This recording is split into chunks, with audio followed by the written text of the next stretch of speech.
Now let's see some of the formatting techniques that we can use to format all of our headings. Let's say if I want to adjust the heading size, we have already seen a shortcut for that. Let's take a test of yours. If I want to increase the size of a specific text with a shortcut, what was the shortcut? Control and straight closing bracket.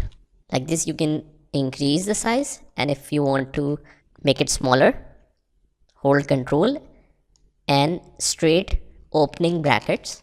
Now these brackets are just after the letter P on your keyboard. Now if I want to further customize my headings, I can change the writing style. I can change the text size. Now beyond this, there is another option, that is formatting and shading of this borders. Now to format this headings, I'll just select the heading and I'll go to Home tab, and under the Home tab I'll go in Borders, and under Borders there is last option called Borders and Shading. Click on that.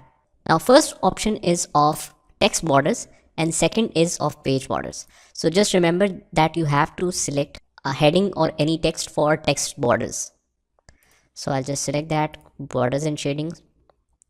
So I'll apply a box shade. So if I click OK, you can notice that a border comes around the text.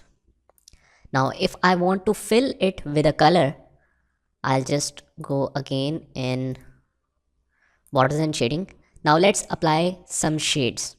I'll go to shading, select any color you want,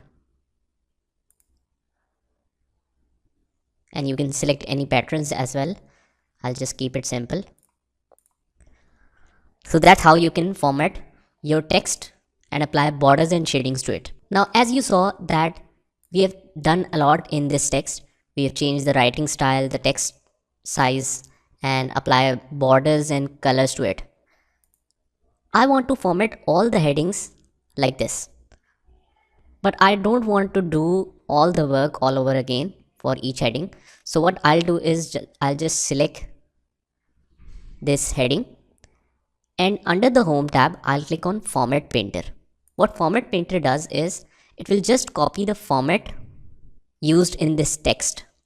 So as soon as I click Format Painter, you will notice that a paint brush sign will appear. That means whatever heading you will select and leave, it will automatically make the same format for it. Similarly, for all the other headings, if you want to apply it to not just one heading but many headings, what I'll do is I'll just select it and click on Format Painter and double click on Format Painter. So it will not leave the formatting until we press Escape, so that I can easily format all the headings. And then after we are done, just press Escape. So this is how you can use Format Painter to quickly format all your headings. Now there are some other effective ways of formatting headings as well, but just practice this one and we will discuss the other functions in the next video.